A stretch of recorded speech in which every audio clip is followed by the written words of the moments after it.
السلام عليكم waxaan muuqaalkan uga hadlaynaa taariikh nololeedkii Nelson Mandela intaan muuqaalkan guda gelin fadlan subscribe saar channelka like-na taabo siina share garay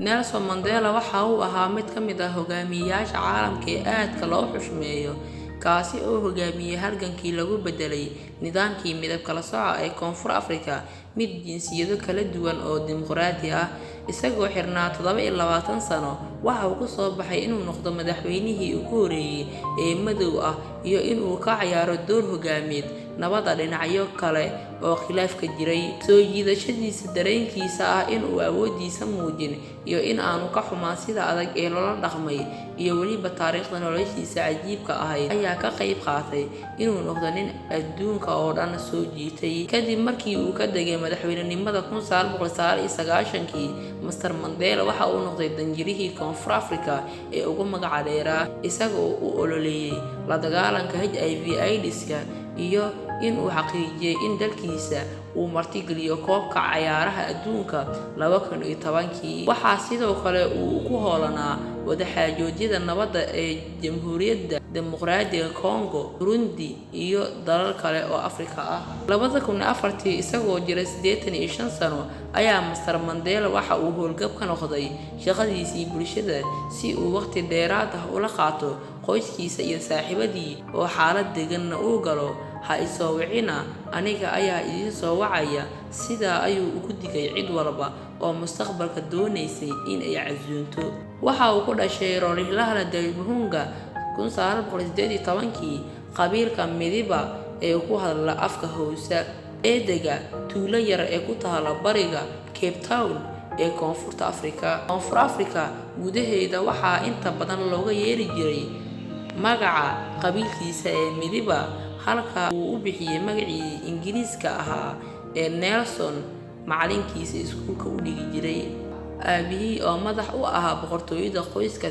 Tembu waxa uu dhintay Nelson Mandela oo 9 jir ahaa waxaana markaas loo liibay in uu koriyo caaqil John Gitaab Dalinyeebo waxa uu ku biiray African National Congress ee loo soo gaabiyay ANC 1943 markii hore qof u ololeeya kadib aas-aasihii iyo madaxweynihii ururka dhalinyarada ANC ugu dambeyn kadib markii sanado uu xirnaa waxa uu sidoo kale uu noqday madaxweyne waxa uu guursaday xaaskiisii ugu horeysay Evelyn Maise 1944 waxa ay isureen 1985 kadib markii 4 caruur ah ay isku dhaleen Mr Mandela uu bartay sharciga waxaana uu 1952 xafiis qareen ka furtay Johannesburg isaga iyo saaxiibkiisa Oliver Tambo Mr Mandela iyo Mr Tambo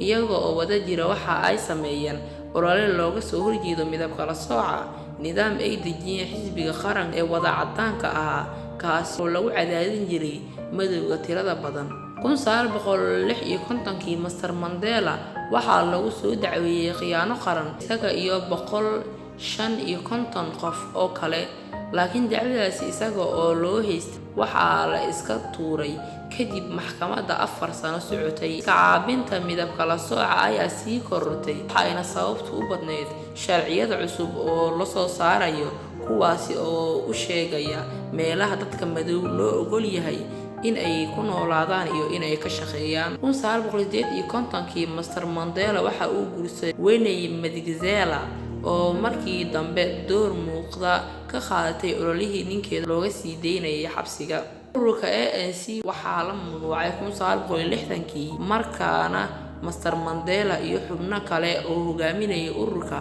ayaa dhuumasho galay mucaaradka rajiimkii midab kala sooca ayaa koray 1960 markii 69 qof oo madow ah ay ciidanka booliiska toogasho ku dileen banaanbax ka dhacay Sharpeville.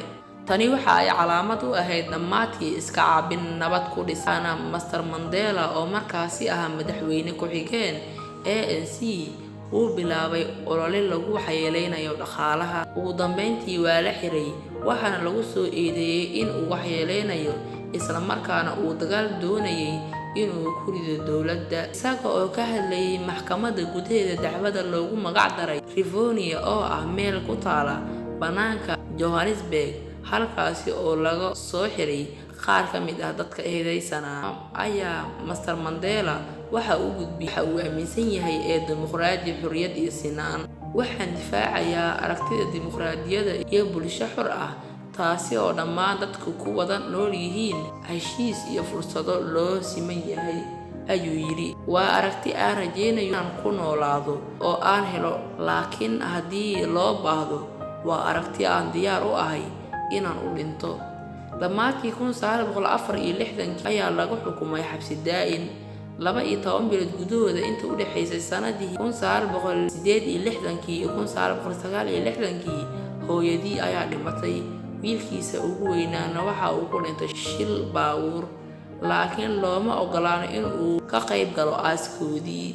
waxa uu ku sii jiray xabsiga jasiiradda Robben Island muddo 18 sano ah ka hor inta aan loo wareejin xabsiga Baltimore sanadkii 1982. intii Mr. Mandela iyo xubnihii kale ee hogaamiyayaasha ah ANC ay ku jireen xabsiga ama masaafur dibadda ah, dhalinyaradii Koonfur Afrika ee xaafadaha madowga intii karaankooda ahaa ayay la dagaalameen maamulkii caddaanka tirada yaraa. boqolaal ayaa la dilay iyadoo kumanaan la dhaawacay ka hor inta aanu kacdoonka baabi'in. 1980 Mr. Tambo oo musaafir ku maqnaa ayaa bilaabay olole caalami ah oo lagu sii deynayo Mr. Mandela.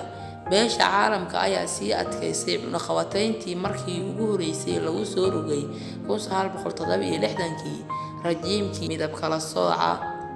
cadaadiskaasi waxa uu keenay natiijo.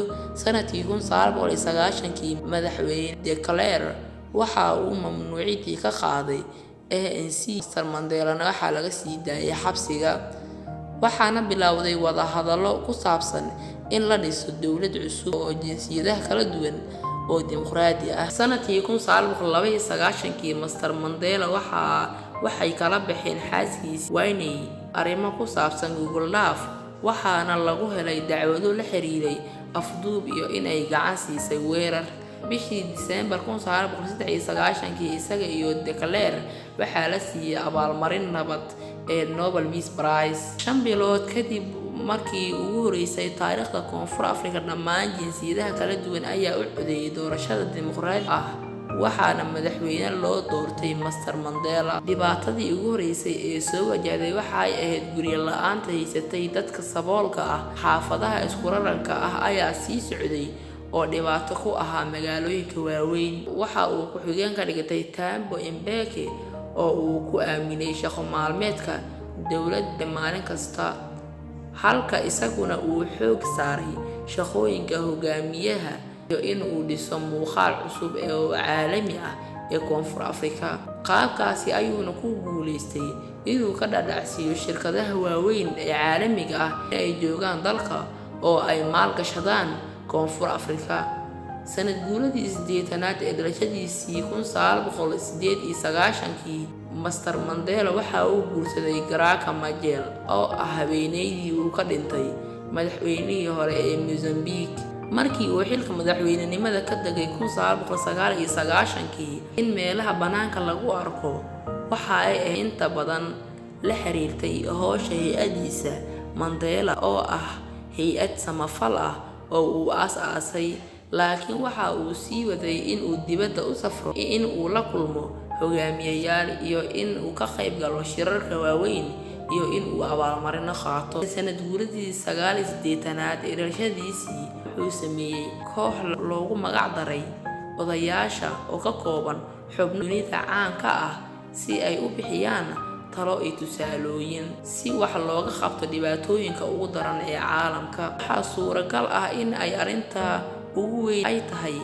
in la xuso sanadihii ugu dambeeyay in sanadkii 2005 kadib markii uu dhintay wiilkiisii Magaasho markaasi oo ay wali cayb ahayd in laga hadlo cudurka dilaaga ah ee AIDS-ka. Mandela ku dhawaaqay in wiilkiisa uu u dhintay cudurka HIV/AIDS-ka isla markaana uu ku booriyay dadka Koonfur Afrika in ay ka hadlaan cudurkan oo ay u arkaan sida jiro caadi ah. Wassalaamu calaykum.